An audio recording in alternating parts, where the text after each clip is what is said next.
I'm going to let professional YouTubers optimize my brand new PC until we hit 1000 FPS. I just built my first gaming PC, and today we're going to find out if optimizations really boost FPS, or if it's just a huge lie that YouTubers use to get views. We've seen FPS double on potato laptops, so let's find out if we can get this PC to run Fortnite at over 1000 FPS. We saw Clix absolutely lose it over 1300 FPS on his $10,000 4090 PC, but I'm going to show you that you can pull the same FPS with a computer that's literally 10 times cheaper. So I spent about 2 hours building this absolute monster gaming rig and almost 4 hours setting it up, so I'm going to be doing optimizations that take the least amount of time and have the biggest FPS impacts. After spending a couple months researching which optimizations actually work, it will not take long for us to get 1000 FPS. To understand what we're going to be getting into, these are the specs of my new PC. As you can see, it's pretty much all black with white RAM because I try to get the best price to performance as I possibly could. Not even a penny was spent on aesthetics. The first part I bought was the graphics card, which I got for $395 off of an eBay bid. This is the XFX Speedster Swift AMD Radeon RX 6900 XT. People always say that AMD is bad for Fortnite,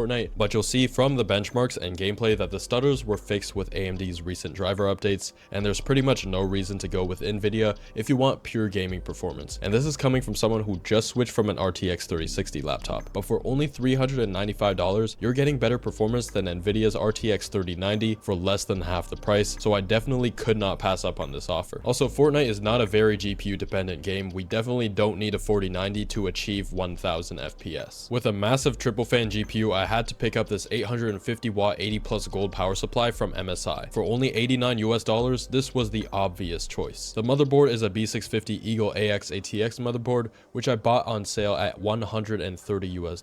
In the future, I plan to upgrade to the 12800X3D, so it doesn't make sense to cheap out on the motherboard. It comes with Wi-Fi 6, gigabit Ethernet, and most importantly, it was the cheapest full ATX AM5 motherboard that I could find. With this motherboard, you're forced to buy DDR5 RAM, so I went to American Amazon to buy this 32GB 6000 MHz CL30 RAM because somehow, even with the import fees, it was still cheaper than the RAM in Canada because we have 13% tax and we just have worse Amazon sales in general. Super happy with this deal though. These are the absolute best specs that you can get for Ryzen 7th gen CPUs. Speaking of CPUs, I bought not one, but two Ryzen 5 7600Xs from Canada Computers. In 1440p gaming, it's like 2% slower than the 7800X3D for half the price. So it was a pretty obvious choice to pick one of these up for 269 Canadian dollars or $190 US.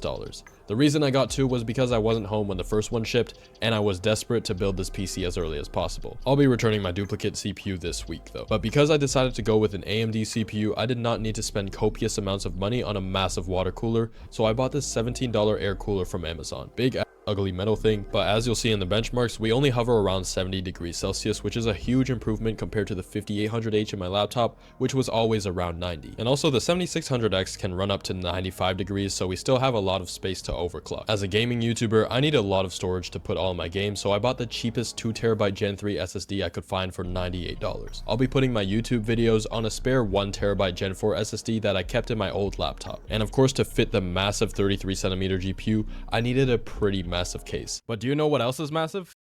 The change in my mic quality. So if you want your audio to sound exactly like mine, be sure to check out the link in the description to buy my budget microphone and audio mixer. And I'm gonna give away 2 of these microphones to 2 people who comment something funny using the hashtag Mauno. But the H6 Flow is arguably the best dual chamber fish tank case on the market. I didn't want to cheap out entirely on the case because build quality is super important, but it comes with 3 fans and it will have solid airflow for my part. Then I bought the absolute cheapest 3-pack case fans to exhaust the hot air out of the top of my PC. So to quickly summarize, that's $395 for the GPU, $89 for the power supply, $130 for the motherboard, $85 for the RAM, $190 for the CPU, $17 for the CPU cooler, $98 for the SSD, $5 for the case fans, and $69 for the case. And now that all that is out of the way, we can finally see if AMD can beat the bad at Fortnite and bad at ray tracing allegations without any optimizations at all. In Fortnite, we got competitive FPS at max settings with ray tracing. This is just embarrassing for the Nvidia fanboys because y'all said AMD couldn't ray trace and couldn't play Fortnite, but actually my $1,000 PC can do both. And of course, the best game to test your GPU is Cyberpunk 2077, and we averaged 136 FPS with a 1440p high preset. I do want to mention that the GPU stats are messed up because I was monitoring the integrated graphics because I'm an idiot, bro. What kind of YouTuber does this? But pretend I'm not not a dumbass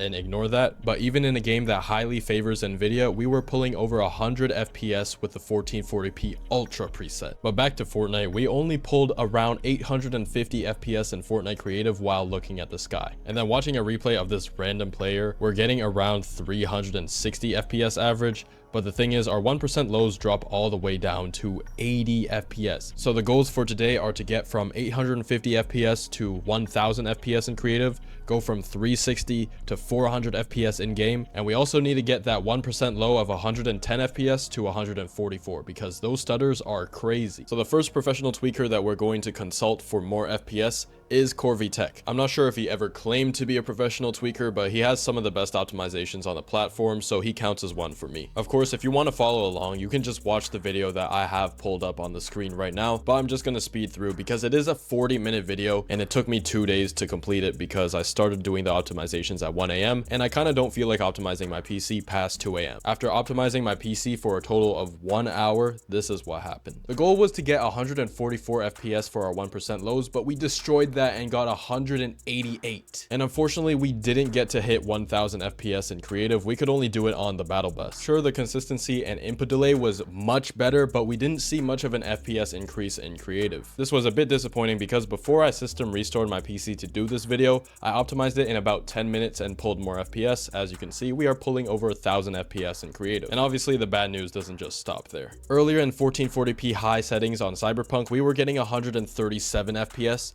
but unfortunately now we're hitting 117. And I thought this was a mistake on my part, but this was consistent because it happened twice in a row. And of course, because Khorvie Tech is a very popular and the most respected tweaker in the Fortnite community, it doesn't make sense that his optimizations would ruin my experience in every other video game. So I assume that Cyberpunk's poor performance was not his fault. However, after running multiple other games benchmarks, you will notice that they all have a severe drop in performance. This is likely because this optimization guide was mainly targeted towards competitive FPS games like Fortnite, CS, and Valorant, which are all CPU bound games, whereas games like Cyberpunk or Shadow are very GPU dependent. But that's where the bad news ends, because at the start of the video, he said to make a restore point, and that keeps all of your registry edits. And his registry edit values are basically guaranteed FPS, because once we went back to Rise of the Tomb Raider, we went from 182 to 200 FPS with no other optimization. And this basically proved that if you follow a YouTube optimization tutorial, there's absolutely no risk, unless you come across a channel called Le Strippers, because he's going to just put viruses on your PC, so there's no coming back from that. So after doing his video, I was pretty much burnt out because optimizing your PC for an hour straight